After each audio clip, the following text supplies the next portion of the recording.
Good evening. Welcome, welcome, welcome. Welcome to the 20-minute fashion distraction. I am Jacqueline Jenkins, the host and the founder of Sophisticated Curations, where we talk total fashion every Wednesday night. If you are not following us yet on Facebook, please do that. And please follow us on Instagram at J Curations. I trust that everybody had a wonderful week as we continue to celebrate Women's History Month. And I am going to grab my guest. Hold on. Mm. Hi, Kendra. Hi, Jackie. How are you? I am wonderful, wonderful. It's so funny. I'm like, I am going to grab my guest. Like I'm literally bringing you here. So that was funny for me. Well, welcome to our celebration of Women's History Month. So excited that you could be here. I see Jan's here, Claudia's here. Everybody's kind of coming into the virtual room. So awesome, awesome. Um, I'm a big believer in singing people's praises. And so before we get into our chat, I want to take a couple of minutes and share about my guest, Miss Kendra Porter. So Kendra is an award-winning image consultant who has been featured. It's a long list, so you guys sit for a minute. Um, Yahoo, Essence, CNN, Marie Claire, Shape, Black Enterprise, WAG, Stanford Magazine, Westchester Magazine, and 914 INC. Um, and as it's so what I like about what Kendra's doing, I think it totally fits in with Women's History Month, and also the excitement that just happened with the confirmation of the first African American woman to the Supreme Court is that Kendra is using fashion as a means of branding and teaching women about their power. And so and Kendra does a newsletter where she continues, hi, Stephanie's here. Where she talks about that, and I think what's really wonderful is as we're celebrating women, and this whole thing, my whole theme for the month has been to really celebrate women that I admire. And actually I was very fortunate to meet Kendra through a friend of ours, Cherie, who I think will be here shortly. Hopefully she'll get here. And I just admire the work that Kendra was doing in fashion, and I wanted to share it with you guys. But I also have more to share. Kendra has styled for well-known retailers like Neiman Marcus, Saks Fifth Avenue, as well as dress designers from Oscar de la Renta to Carolina Herrera. So as we talk about sophisticated women, Kendra, thank you so much for sharing your talents with us. No, absolutely. Well, thank you for having me on. It is a pleasure. Like any friend of Cherie is a friend of mine. Oh, thank you. Thank you. Yeah, no, I'm a big fan of Cherie. And actually we met at her birthday party. So Yes, this is this very is true. awesome. This is true. And hey Van. So let's just jump in it. I can't believe 20 minutes goes so quick. Um so the first question, can you talk about, it's interesting. Everybody talks about, well, how did you get into fashion? And it is such a question because it's interesting the different journeys that people take. Mhm. What was your inspiration that made you want to go into fashion? Um, Being a plus size woman, honestly. So for me, it started probably when I was in high school, right? I wanted to have a jean boutique because I was an athlete, but I was curvy and I was tall, right? So I stood 5'8", right? Small waist. I'm like, Lord knows I miss it. But small waist, thick thighs, and trying to figure out what would work best for me. And so I was wearing like men's jeans, right? Because at 5'10", and I wore heels. So I wore 4-inch heels even in high school. I stood 6'1", 6'2" on a good day. So trying to find things that would work for me. And over time, that kind of sort of morphed into then dressing as a woman, right? And being in a professional arena, what that would look like, wanting to Mhm. opening a boutique. And in that process and that journey, realized that I didn't have to have a boutique, right? Like I could offer the services that I want to offer and not have the overhead cost, right? Not pay for $500,000 worth of inventory in New York City, right? Mhm. Not pay for a storefront, but that I could offer my services one on one to clients. That is wonderful. And actually, my next question was going to be, can you just talk about how you've seen fashion evolve? But I'm actually kind of curious to the point that you raised in terms of full-size women. Can Mhm. you talk about how you've seen that evolve? Oh my goodness, hey Lourdes. This is the other thing that I do during the show. This is my chance to see my peeps. So I like shout people out. So sorry about that. But can you share about that evolution? Because it has definitely changed over the last couple of years, almost great decade. It has. It has. So when I started, right, and so I've been in business for over 10 years at this point. When I started specifically as the premier plus size styling image consulting agency, right? That's what I was known for. And it was really about helping women embrace, who they are and understanding quality and fit and fashion and how you can do that. Um, and what ended up happening was that over time for me, the business was I had lots of women who said, I'm not plus size, can you help me? And I said, absolutely. Because the struggle really isn't about size, it's really about how we feel in our clothes and valuing ourselves, right? So that was kind of sort of that piece of it. Um, Now it's really looking at fashion and the plus size community where that is, I don't cater to that community specifically anymore. Right now, I cater to professional women and entrepreneurs. But for me, as a plus size woman, still, it's kind of sort of realizing where the journey has come in terms of fashion and what's evolved. So, everybody remembers, right, like Catherine's and right. I mean, Lane Bryant's still around, but it's you've seen fashion evolve, and it goes back and forth. Truth be told, right? So I think Mhm. the best place I'd say is when you start to look at department stores. Department stores will have plus size, will pull plus size, will then carry it a couple years later and pull it again. And I say that only because I was actually at Bloomingdale's recently, and Bloomingdale's recently pulled plus size again, and So pulled off the floor, you're saying. pulled the entire department off the floor. So Mhm. it is no longer right. You can't just go and shop plus size on the floor anymore. And so it's frustrating because as a plus size woman, I'm like, well, where am I supposed to shop? Now, when I started 10 years ago, it was okay. There were some brands, if you knew it and you were in the world of fashion, you would know to like look online and figure out who to follow, right? You were following the bloggers, right? And it's even how Sherry and I like kind of sort of met with the Curvy Fashionista and all of Yeah. that because I was following the bloggers to figure out where do I shop for plus size that's fashionable. But for me, it wasn't only about fashion; it was also about quality because that was the other thing for me. Um, Mhm. right, the running joke is I'm kind of sort of like the high quality fashionista plus size, right? Like Mhm. I've always liked quality garments, and where people used to say, oh well, designers aren't making for plus size. They were. It's one, either the plus size community wasn't necessarily always willing to pay. Like I have stuff from Oscar de la Renta at a size 20, at a size 22. It's not that it's not available. It's have you looked and are you willing to pay that amount of money, for the quality pieces. That being said, it also wasn't publicly marketed either, right? So Sure. you had those designers carrying those plus sizes, but you didn't necessarily have it either publicly marketed or the buyers weren't doing it right in stores.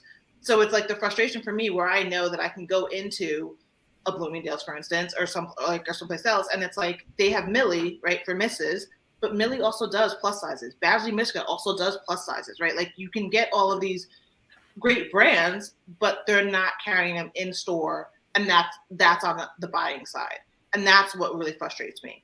But you've seen a lot of independent designers come up, and you've Mhm. seen a lot of people now embracing plus size and trying to say, "Hey, this actually is a market," and you're starting to see a lot more from um, from well-known designers as well, and that Mhm. marketed. And so, like 11 Honoree is a great option to kind of sort of go and like look and figure out what do I want, where can I buy quality pieces if I'm in a profession where I need to dress a certain way and to have my personal brand stand out.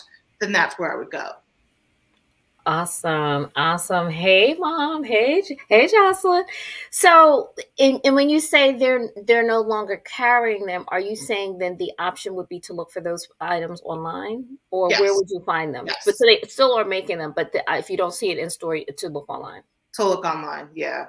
And it's Okay. unfortunate because it's like, why do we have to be relegated? And we being specialty sizing. So even petites, right? Petites have it just as bad. They don't have, there's lots of stores that aren't carrying petites anymore. And then there was places that had women's petite, which is its own sizing. And so, right, petite isn't just about, like everybody thinks petite and thinks like, oh, 5'4" and mini. It's like, no, you can be a woman size and be a size 24 and still be petite. It's about proportions, not about size. Mm-hmm. And so having people understand how to dress and what works for you and what to look at is really important. And I think specialty sizing, they unfortunately just don't have lots of options. And it's actually Claudia raised the question, but Stephanie answered it in terms of what size is plus size. So what did Steph say? Because I can't see. I don't. 12. Stephanie said 12, 14. Yep. Yeah. Okay. And right. No, this is great. To just. Sorry, I just want to add to that caveat. So understanding that 12, 14 is where plus sizes starts, but know that a 14 is different than a 14W. A 16 is different than a 16W.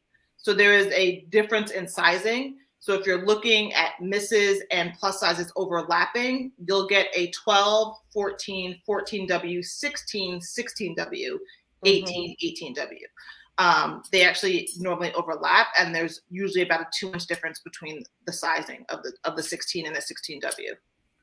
And what's interesting that what and actually Leah, hey, good to see you. What Leah says is just what you covered in terms of if you're not the standard fit, as you put it, it's rough out there for you. Which is so true. So I also wanted to touch on you were a stylist for one of the Olympics. Yes. Can you talk about that experience? And that was the piece that Cherie told me that kind of just like really perked up my ears. I want to make sure the audience, hey, Chloe, hey, Judith, I want to make sure the audience really hears this. Gotcha. Can you talk about that? How did it come about? Who did you get the style? And what did you put them in? Yeah, no. So it's funny. So prior to my time and having my own business, I also managed personal shopping. So I managed personal shopping for Bloomingdale's as well as for Lord & Taylor. And our studio was close to Lord & Taylor. So when I was managing personal shopping for Lord & Taylor, the director of wardrobe came in for the last Olympics, oddly enough. And she and I had started working together. Winter or summer? So 4 years before. So what is that? 2016? It was supposed to be 2016. Right. Okay. It was supposed to be 2020. So 2016. And so she and I had worked together on some things and then did another project for NBC for their employees for a fashion show. I saw the opportunity for the Olympics. They were looking for somebody to come on board just for the Olympics. Reached out to her and said, hey, I don't know if you remember me, right? Because it's 4 years ago. And she's like, no, oh my God, I love you. Like we had such a great time working together. And in that process, she was like, you know what, we'd actually really love to have you on board with NBC. So they brought me on to NBC first. I signed that contract and then signed a second contract for NBC Olympics, which was amazing. So it's, God works in mysterious ways. And then you're just like, I am thankful and I am blessed. So it's really interesting being on television and being on that side of production because you get to see kind of sort of behind the scenes. And, for television, it really is about making sure that the analysts, the speakers and so forth, they're not worried about their clothes. They're not fussing, right? They need to be focused on their job, which is getting the news out there and reporting. And so it's really about making them look impeccable and making sure that, they look great and they're representing themselves and the brand, right? So that's something that I really kind of took to heart because it's, when people talk about personal branding and getting out into the media and working with entrepreneurs and professional women, your clothes say a lot about you and you have to be able to own the space that you're in and be able to communicate that. So a lot of times people think they're communicating one way and they're like, well, no, I was dressed appropriately, but this happened. Mm-hmm. Well, clearly that you weren't dressed appropriately because it's, you've had some issues. And I say that because I was on a conference call with someone who was an executive coach and she said she was mistaken for a waitress. And I was like, then you have to own that space and understand how you're communicating. So for NBC and all of that, it's been really great. I mean, I've done everybody from Olympians to their on-air sports. So it's literally, I did every sport. So it's like Derby, It's Premier League, which is right soccer in Europe. I'm like, I think the only thing I haven't done is football, to be Okay. honest. So Um, what did you put them? Hey Jack, what did you put them in? What were they what if- wearing? Like what's a soccer what are the needs of a soccer player that's being styled? Like what are they being put in? you know what? It varies. So some of the people, some of the on air anchors they have sponsorships with particular designers and brands, so they will work with that. Some bring in their own clothes. Some we have also a stock wardrobe, so that's also available depending on what we're mixing and matching. It really is using a number of different options. As far as brands go, wait, what did I just drew a blank all of a sudden. I just drew a blank on names. That's crazy. But I mean, it's always about fit, right? So for me, and looking at putting people in clothes, it's always about what fits them. And so sometimes they may bring in their own pieces that may not be the best fit. And so we'll say, hey, let's pull this jacket. We'll continue to use your shirt. We'll add some ties. It's 95% men at this point. So, really working majority with them. Right. Jack has a question. How do you begin to help someone define their style? So when I work with my clients, I actually start to talk to them about how they want to be perceived, right? So if no one was able to talk to you and all they saw was a picture of you, right? What do you want them to see, right? How do you want to be seen and show up? And so I start really talking about that from a personal characteristics point of view. And then I talk to them about style because, if you're a psychologist, for instance, right? And you're working with kids, I'm going to tell you that you probably need to do lots of color and bright colors, right? So something that's fun and playful for the kids. However, if you're working with adults and, seniors, for instance, you may want to do something that's a little bit more nurturing, a little bit more grounded. So you're going to do lots of browns and greens and, red. So like understanding how you're going to communicate, because there's a lot behind the psychology of color and what you're wearing. Love that. So, Jack had a follow-up question. If you could shop for 3 items, what should they be? Male or female? Let's go female. If I could shop for 3 items, I would say leather for sure, leather or suede, but in color. So I'm wearing black, granted, at the moment, but I just bought like a hot pink leather and a pink metallic leather jacket recently. Yes. Yes. And so I would say leather. I would say really good fitting dark denim, right? Because you can always dress it up and dress it down.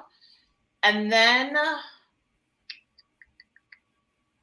my toss up is either the shoe or a jacket. I'm a big fan of like layering with jackets and blazers, but I also think shoes are really important too to finish off an outfit, and something that's comfortable. So, right, we've gone through. Listen, I'm a woman of a certain age at this point in my life, and it's like, yes, we want to be cute, but we also want to be comfortable. Like, so understanding what that looks like and knowing that you don't have to do one or the other, you can have both. Like your shoes can be comfortable and still be stylish. Right. Right. And actually, Leah as leather in color. Love leather in color. And Stephanie definitely. Actually, I think 3 or 4 shows ago we talked about the love of moto jackets. Yes. Yes. And then just really being on trend. So, how now that we're coming out of COVID, anything, well, actually I'm saying that, like, yes, we're gonna actually have a full spring and we're gonna actually have a summer and life is actually going to move forward. I keep telling myself this so that nothing. So, anything that we should be thinking about, or anything you're excited to wear going into this season? Lots of color, lots and lots of color. So I'm a Caribbean girl, right? My mother's from Jamaica. For some reason, I have gotten into lots of floral prints and color, like bold, vibrant colors. So like oranges and greens and clearly hot pink, which has always been my color. But right, for me to buy a pink metallic jacket was not ever necessarily in the cards. So for me, it's lots of color for sure. and being able to mix and match prints, right? So I think that's the other thing. And part of that is also my own style evolution, right? I'm always pushing my clients outside of their box, and so I do the same thing for myself. It's like, okay, well, let's try this and see what this is like, right? COVID hit. I was not in athleisure. I'm like, Steffi will tell you, I'm like, I am not the athleisure girl. I was always dressed. And now I'm like, no, we can do some fashionable athleisure pieces Mhm. and still feel put together. So I think bold and bright and it doesn't necessarily even have to be floral. I think bold and bright is going to get you where you want to go for men and women, truth be told. I love it. Well, I can't believe we're at 20 minutes. Um, just can you share where how people can find you? Yeah. So my company's called Honor Your Style. You will find me on all social media at Honor Your Style, and the website is honoryourstyle.com. If you're in the Long Island area, I am doing a fashion show with Neiman Marcus next Wednesday, the 30th. And on a fashion panel, moderating a fashion panel for them from 12 to 2. If you're in the Westchester area, I am doing another one on the 31st, which is Thursday in White Plains. And then, definitely feel free to reach out if you need support on styling. I am here to help. And, we'd love to have somebody here. Awesome. Well, Kendra, there's one thing that we say on the fashion distraction is that there is one thing that we cannot get back, and that is time. So just want to say thank you so much for sharing your time and your talent. For my audience, the same for you guys. I appreciate that you come back every Wednesday night. Love it, love it, love it.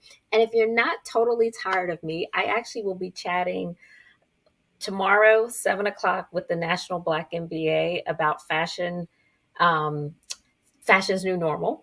So I'll post that. So if you're not tired of seeing me, then come tune into that. It'll be a virtual chat. But I just want to say thank you, Kendra, for joining us. Thank you to the audience. Hi, Pamela. Good to see you. And I will see you guys next week. And Kendra, hold on. Yeah, absolutely.